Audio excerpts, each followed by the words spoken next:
माँ और मायका। माँ वो जब तक है तब तक आराम मिलता है, प्यार दुलार होता मिलता है, तारीफ़ मिलती है, या यूँ कहें कि एक तरह से हम चिंता मुक्त होते हैं। उसके भरोसे अपने बच्चों को छोड़कर सहेलियों से गप ठहाके मारते हैं। एक तरह से जो आज़ादी थी वो आज कहीं खो गई। माँ गई और उस दिन अपने साथ मायका भी ले गई। माँ गई और उस दिन मायका भी ख़त्म हो गया।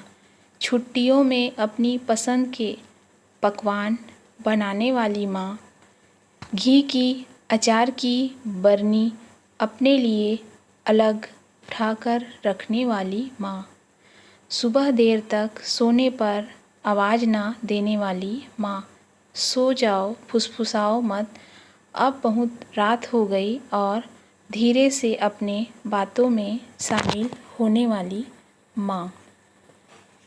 एक एक पैसा जोड़कर ही संसार होता है, कुछ बातें समझ के लेनी पड़ती है, कुछ बातें प्यार से समझानी पड़ती है, तभी घर गृहस्थी चलती है और रिश्ते टिकते हैं। ऐसा कहने वाली माँ। संसार में दिमाग शांत रखना पड़ता है, लड़ाई हुई तो भूल जाना पड़ता है और समय आया तो खुद ही छोटा बनना पड़ता है। ऐसा बताने वाली माँ। पति की अच्छाई, उसके अच्छे गुण याद रखना और अपने व्यवहार से इंसान धीरे धीरे बदलता ही है, ऐसा सिखाने वाली माँ। बच्चों को कैसे बड़ा करे, कैसे संस्कार दे, ये सिखाने वाली माँ। दोपहर में गप्पे मारते मारते उसके पेट पर हाथ रखकर सो जाने में एक अलग ही सुख मिलता था, जिसे मैंने कई बार अनुभव किया। उसके कई रूप होते थे। अब धीरे धीरे घर गृहस्थी में रमने लगी थी और मायके का याद कम होने लगा था।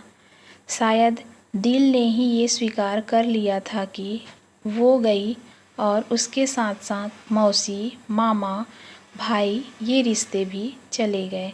शायद मिट गए अपने जीवन से, जिसके वजह से ये रिश्ते जुड़े थे। उसके जाने ये रिश्ते कहीं खो से गए और पीछे रह गया बस अकेलापन, जो अब छुट्टियां लगने पर अपने आप ही महसूस होता है। अगल बगल की लड़कियां, सहेलियां मायके जाते हुए कहीं तो दिल में रहता है वो अकेलापन। बुरा लगता है कि ऐसी जगह जो अपनी थी अब अपनी नहीं रही। इस बात का बुरा लगता है। धीरे धीरे इंसान हर चीज़ को स्वीकार कर लेता है। बच्चे बड़े हो गए तो अपने को भी आदत सी हो जाती है उस अकेलेपन की। माँ जैसी ठंडक देने वाला एक वटवृक्ष इस दुनिया में और कोई नहीं। अब मई के महीने में महसूस होने वाला अकेलापन, मायका ना होने का दुख अब कम हो गया है, पर फिर भी कमी आज भी दिल की झकझोर देती है। प्यार दुलार के लिए, लाड करने के लिए, तारीफ़ करने के लिए उम्र का कोई बंधन नहीं होता, पर हर एक को अपने हक का मायका तो होना ही चाहिए। ऐसा मुझे हमेशा लगता था। मायका जहाँ माँ नहीं तो कुछ नहीं। वो अपनापन, वो लगाव, वो ममता, वो प्यार, वो लाड जो हमेशा चाहिए ही रहता है। मायके जैसी प्यार की ऊब कहीं नहीं।